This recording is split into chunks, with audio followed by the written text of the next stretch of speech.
Welcome to the Pre-Vegans Podcast, where we tackle your biggest questions about going plant-based without the overwhelm. Today, we're diving into two big topics: why giving up dairy is so tough and how you can finally break free, plus an inspiring vegan origin story from renowned journalist and activist Jane Velez-Mitchell, who shares the powerful moment that made her go vegan. Stay tuned, you won't want to miss this. Hey there, pre-vegans. V here, and today I've got a really interesting question from Taylor in Chicago. Taylor asks, V, I love the idea of going vegan, but I travel a lot for work, and it's tough to stay plant-based on the go. Any tips? Great question, Taylor. Traveling while staying vegan is totally doable with a little planning. Start by researching vegan-friendly spots in your destination. Apps like Happy Cow are lifesavers. Pack easy snacks like nuts, dried fruit, and protein bars to keep you fueled. And don't be shy. Most restaurants can whip up a plant-based option if you ask. Oh, and pro tip, call your hotel ahead of time to see if they offer plant-based options or can store food for you. Stick with it, and soon it'll feel second nature. Now, let's get into one of the biggest challenges people face when transitioning: ditching dairy. Why is it so hard? Well, let's break it down. Let's be real. For many people, giving up dairy is one of the hardest parts of going plant-based. Whether it's cheese, milk, or yogurt, the attachment is strong. But don't worry, there's a reason for that. And understanding why can make the switch so much easier. First, the science behind dairy cravings. Dr. Neil Barnard explains that dairy contains casomorphins, protein fragments that trigger opioid receptors in your brain. This creates a sense of pleasure, yes, like a mild drug effect, especially with cheese. Add in dopamine, the feel-good hormone, and you can see why dairy feels addictive. And if you grew up drinking milk, that emotional connection runs deep. From childhood memories to comfort food, dairy has been part of our lives for a long time, which can make letting go even harder. Then there's the health myth. A lot of people worry about calcium and strong bones, but here's the truth. You can get all the calcium you need from leafy greens, tofu, almonds, and fortified plant milks. Dr. Esselstyn reminds us that too much dairy may actually increase fracture risk, not reduce it. So, what's the solution? Luckily, plant-based alternatives have come a long way. Milk almond, soy, and oat milk are creamy, delicious, and packed with nutrients. Cheese, nut-based cheeses, tofu feta, and nutritional yeast bring flavor and texture. Yogurt, coconut, soy, and almond yogurts are creamy and often fortified with probiotics. Need tips to transition? Start slow. Swap out one product at a time. Experiment with flavors and brands to find what you love. And remember, bold spices and marinades can make a huge difference. Want more resources to break free from dairy? Check out The Cheese Trap by Dr. Neil Barnard or visit vegansexplore.com for recipes, tips, and inspiration to guide you along the way. Giving up dairy doesn't have to be hard. And trust me, once you feel the benefits, you won't look back. Wow, wasn't that insightful? Giving up dairy can feel tough, but when you understand what's happening in your body and your mind, it gets so much easier. Remember, it's all about small, steady steps. And hey, if you have questions you want answered on the show, just head over to prevegans.com and leave us a voice note. We'd love to hear from you. Up next, we're diving into the inspiring journey of Jane Velez-Mitchell, a powerhouse in the vegan movement. Jane shares how a life-changing conversation with a former cattle rancher opened her eyes to the realities of dairy, and why she made the switch overnight. She talks about the struggles, the wins, and why she believes anyone can make the transition. Let's listen in. Well, my mom, who lived to 99 and a half, so I always give her 100, was born in 1916 in the beautiful island of Vieques, which is part of Puerto Rico. It's an island off the coast of Puerto Rico, but it's part of the Puerto Rican Commonwealth.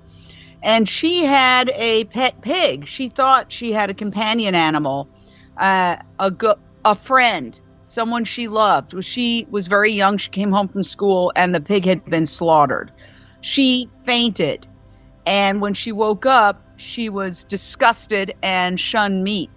So she came to New York by herself on a boat at the age of 12, formed a very successful dance troupe called the Jane Velez Dancers, and they toured hotels from the Caribbean, America, United States, and Canada. She met my dad, who was Irish American, who was an advertising executive. He was a big meat eater when he met her, but he converted as well. So we were pescatarians pretty much growing up. We thought of ourselves as kind of vegetarians. I mean, this is in the early 60s. This is not a time when the word vegan was floating around, but my mother was very advanced. She was one of the first hyphenates. She kept her name and added my dad's name. So she was Jane Velez-Mitchell.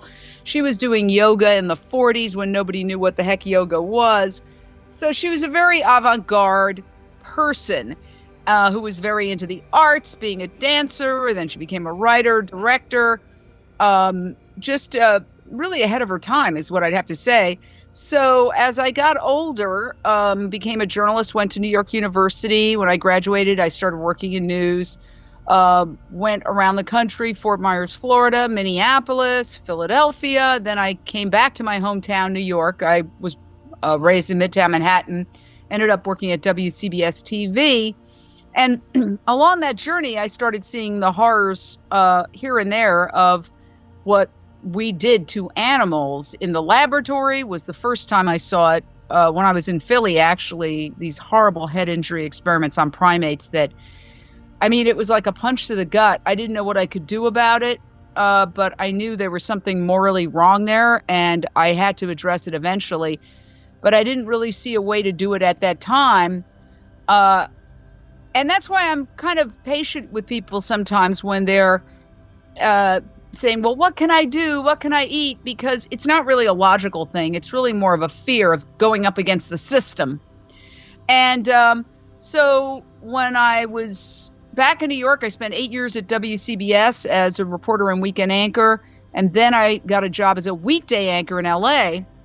And I was working at Paramount Studios. We had a studio on the Paramount lot. And in walks Howard Lyman, the fourth generation cattle rancher who had made a pact with God when he got very ill. And he said, God, if you get me out of this surgery alive, I will reveal the horrors of animal agriculture. And he went on Oprah, and it was a famous, really in the history of television, it's a famous incident where he revealed the horrors. And she said, that just stopped me cold from eating another burger. I think that was the quote. Cattlemen sued her. She ended up winning that suit, but it turned Howard Lyman, this cattle rancher turned vegan activist, known as the Mad Cowboy, into a bit of a celebrity. And he was doing a tour, and so I interviewed him. And then afterwards, he and his publicist, Mar Nealon, came up to my cubicle where I worked, my desk, and they said, we hear you're a vegetarian. I said, yes. And they said, do you eat dairy? And I kind of hung my head because he had just described the horrors of the dairy industry, the boy calves being ripped, put in veal crates, shot, left on dead piles, the mothers grieving, chasing after their babies, just the whole horror of it. And so I kind of hung my head and I said, yes. And they pointed their finger right at my nose and they said, liquid meat. And that was the moment I went vegan. Now, if they had been oh so very polite and said, well, you really should consider giving up dairy because it's really not what you should, I might not have gotten it. I might not have heard their message. They confronted me and they called me out because I was, thinking of myself as an animal lover and blah, blah, blah. But I was contributing mightily to the oppression and suffering of animals by that choice of eating dairy products. And so I thank them every time I run into either one of them. Mar Nealon is a very fierce activist, nobody's fool. I always thank her, and I always thank Howard Lyman. So from that point on, I realized I'm a vegan. It took me a month to really change my taste buds. They accidentally put Parmesan cheese in my salad about a month later, and I spat it out. It tasted awful. Now, I used to love Parmesan cheese. So there's a reason why rehab is at least 28 days. It takes 28 days at least, sometimes a lot more, to change a behavior pattern and change your taste buds and change your habits. So give yourself at least 28 days. You may not love soy milk the first time you taste it or cashew milk, but within 28 days, it'll taste absolutely normal. It takes a while. Jane's story is such a powerful reminder that change is possible for everyone. Whether you're just starting or already on your way, remember, every step counts.